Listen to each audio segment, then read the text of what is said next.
Okay, I'm just here with Aussie. What was it again? Aussie Metal Detectives. This is Leon and Shane, and Leon and Shane have they're working on a show, but we've got an amazing find here. Now, can you tell me a bit before we look at it? I haven't even seen it yet, so before we look at it, can you tell me about sort of how it was found and, you know, a bit of information, a bit of background on it? Yeah, well, add to the mystery, it's over 1 kilo in weight. It's solid, whatever it is. But Leon can sort of explain, you know, when we found it first of all. Yeah, look, we have a background in telly, making TV is what we do, so our last gig was Blue Planet 2 for Sir David Attenborough. Oh, okay, yeah. And I know, like, you should never drop names. But that. you just did. Within 5 seconds. Elvis Presley told me that. No, look, so we were working on a different documentary with the French government looking for scientific artefacts actually left behind almost 2 centuries ago. And as such, we were working out professional archaeological methods, how to find stuff, how to dig stuff up appropriately. How to use a metal detector. How to use a metal detector. Which is why we had fairly, you know, simple ones at the end of the day. And we dug up a lot of beer cans, a lot of ring pulls, as you do, and then within a space of about 2 weeks, really, this came to the surface. So, come on, let's have a look at it. I'm dying to have a look at this here. So there we go. So we got it in a travel box here, but this is the oldest Asian artefact discovered in Australian history. It's over 1 kilogram in weight. It's gilt in 24 karat gold applied with melted mercury and a pig bristle brush. Oh wow! It's been an object of worship for potentially centuries. It's somewhere between 500 and 800 years of age. Right, wow. So is it bronze? A solid cast bronze. Solid cast bronze. Yeah, 1.1 kilo solid bronze. When Leon mentioned the lost wax method, what they did, they had a statue carved out of wax. And then covered in fine clay. And then poured the bronze, melted the wax, and that replaced. And then you broke the clay away, and then that's what you see. And look, but the detail in it's like amazing. The detail in the like that must have taken some work to get that wax mould to. What you're looking at was made at the same time that Kung Fu was being created. So over 4,000 years ago, the technique. So Kung Fu is actually known as Wushu.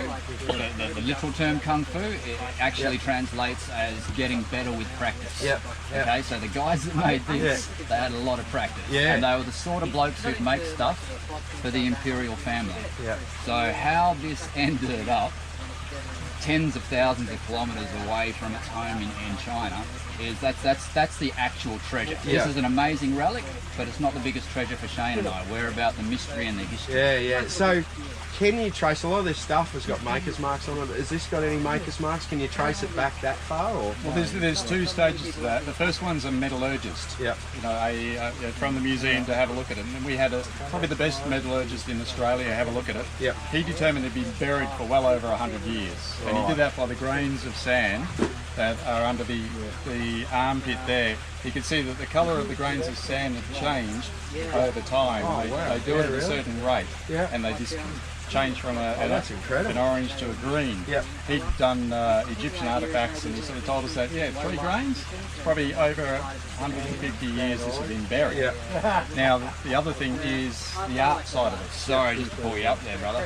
So don't want to get scientific on you or anything, because we were well and truly out of our league talking to this bloke. He's the king of rust in Australia. So, king of rust. Well, he's an Order of an Australia winner. Oh, really? And we only got the Guernsey to go and see him because he thought that we were frauds. So he wanted to prove that we were wrong. And from the moment that he saw that, he crossed the room at a rate of knots and spent the next 2 hours in absolute awe of what it was. Now what Shane was talking about was essentially rust, for lack of a better term.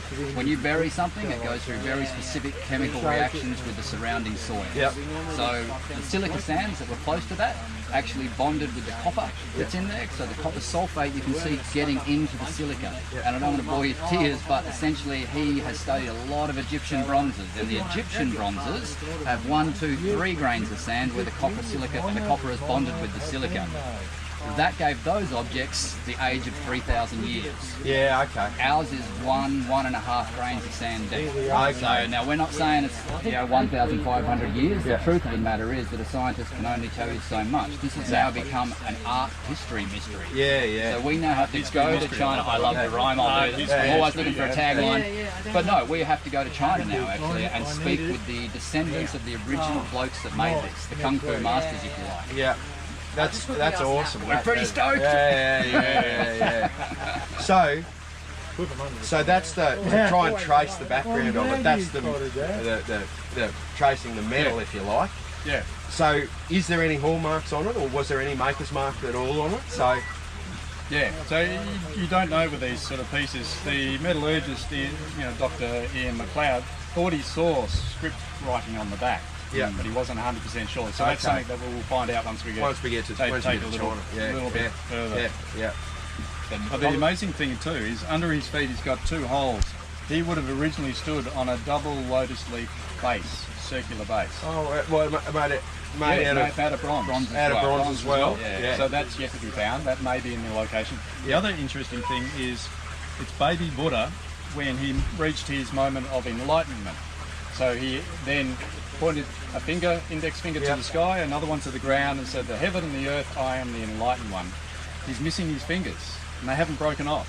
It's cast without fingers, which means that then a finger was inserted. So we've been sort of told perhaps jade, perhaps diamond, perhaps ruby. So we're actually now doing an archaeological dig to try and find those fingers. It's the one thing a metal detector won't pull up. Those little tiny things. Yeah, that's incredible. The day you invent that metal detector, sign me up. Yeah, exactly. Yeah. So what's the next step with Baby Buddha? Baby Buddha, well, it will hopefully come to China.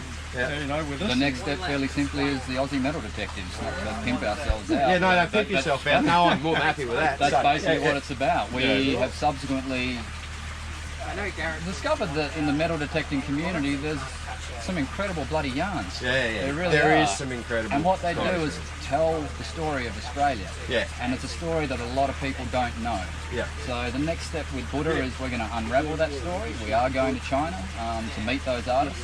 But more so than that, we're actually looking for people who have these yarns, who have these artefacts, who want to talk to us, and have our research teams delve into them so that we can get a better understanding of how we got to this pretty awesome place where Australia is right now. Yeah. So, okay, that was something I didn't realise. So how do they get in contact? If someone's out there that's got an amazing artefact, or what they think's an amazing artefact, how do they get in contact with us? So we're 3 weeks away from actually going into distribution. Okay. So, and at that stage, we'll do all the normal social media stuff. So it'll be Aussie Metal Detectives. If anyone wants to jump the gun, at the moment it's Finn Films, FINN, named after Shane's son.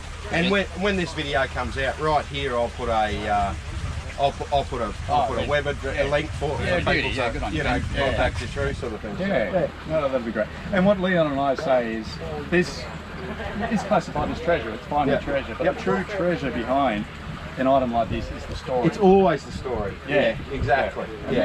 And this opens up that door to be able to tell that story. Exactly. And a story can be as simple as, how does a fairly common ladies' boat get in the middle of nowhere on the goldfield? That's a very simple story. It happens all the time, but there's a big story behind that. We've got some great yarns to tell. There's one about the Australian connection to the American Civil War, and it ends with us investigating explosive bird poo. Explosive bird poo? I don't know if you knew that. Jeez, we'll have to watch for that one. But the cannons up here getting fired at the Eureka Stockade, they're fired with a type of explosive bird poo. So, these paths that we go down, there's tangents. There's many a rum drunk while we're investigating, but they're great yarns, and they're Australian yarns. So a bit of Aussie pride, that's what these are about. No, that's fantastic. Thanks very much, guys. Thanks for the chat. No worries. Pleasure, man. So easy. No worries. Thanks, Ben. No worries.